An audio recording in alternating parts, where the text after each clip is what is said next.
business do we have really in taking care of everything else except the very vessel that we need to carry out destiny? Because oftentimes I think we still tiptoe around the fact that our physical health still remains something that is a priority, that God has given us an assignment to take care of. Imagine the price that Jesus paid to buy you. Wena, who purchased wena? Wena, the unworthy one. Mama magnified. Mama magnified. Magnified family, what it do? Kalivita, Kilesiko Mofokeng, also known as Mama Magni. Magnified family, we're back with another unpopular opinion, and I hope you guys follow through with this ride. Subscribe, do the right things. Thank you for all the engagement, and yes, we're back with another unpopular opinion. What business do we have really in taking care of everything else except the very vessel that we need to carry out destiny here on planet Earth? A lot of the things that really continue to bug me is the things that we often overlook.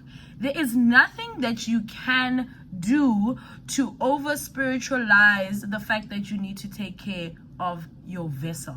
What good is it if your body is in tatters and you need the actual vessel to carry out your assignment here on earth? What good is it if you are just continuing to just batter on this very thing that carries the Holy Spirit in you?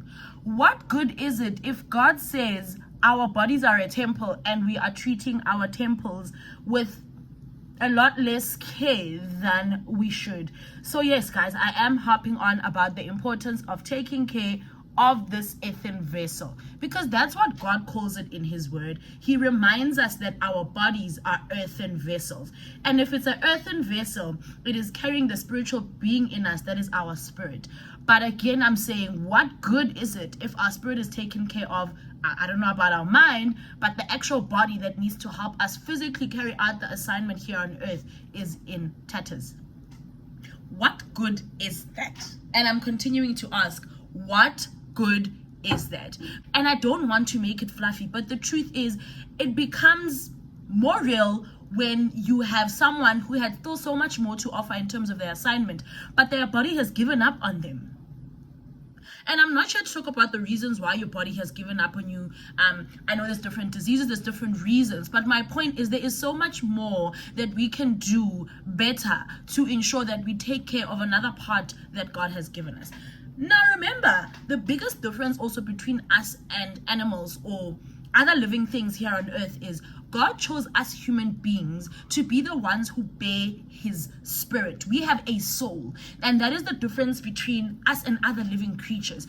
And God then deployed us here on earth, and that's why in the Father's prayer, he says, as it is on earth, as it is in heaven.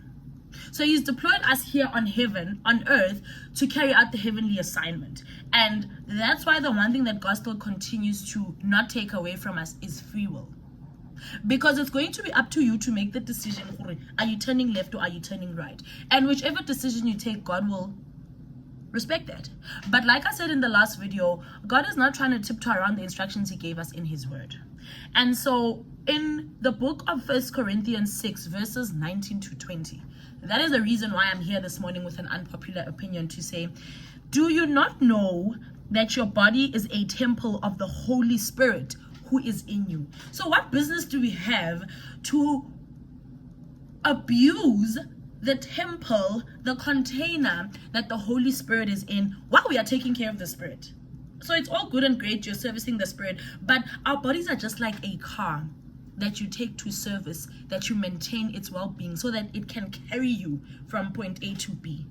So we need our bodies to carry us in the earthly assignment that God has given us. But if we do not service our car, if we do not buy the right parts, if we do not ensure that when it is in an accident, it gets fixed at an approved dealership that knows how to fix that car, if we do not take it for regular car washes, if we do not maintain and take care of that car will give up on you.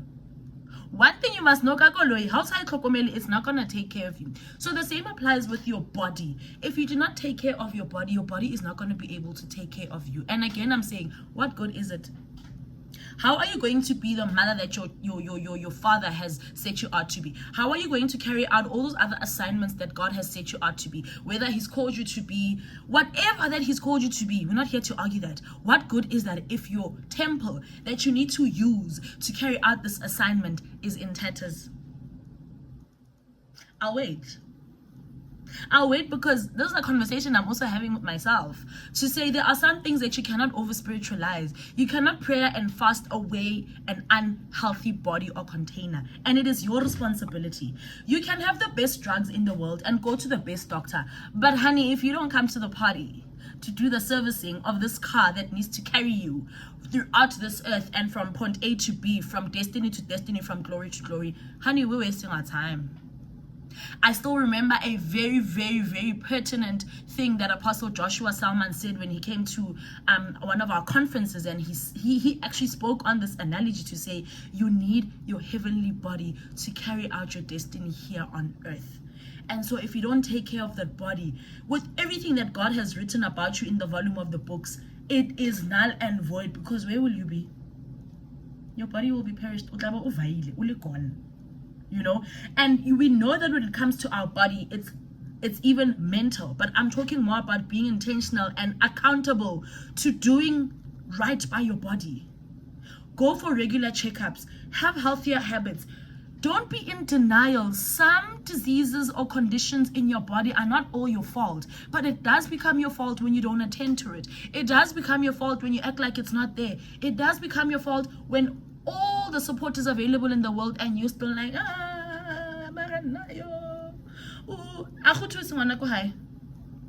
you will not have anybody else to blame but yourself. So what good is it when your spirit is on autopilot, when your mind is on Rolls Royce, mara your body the vehicle that must carry all of this is taking who lukewarm.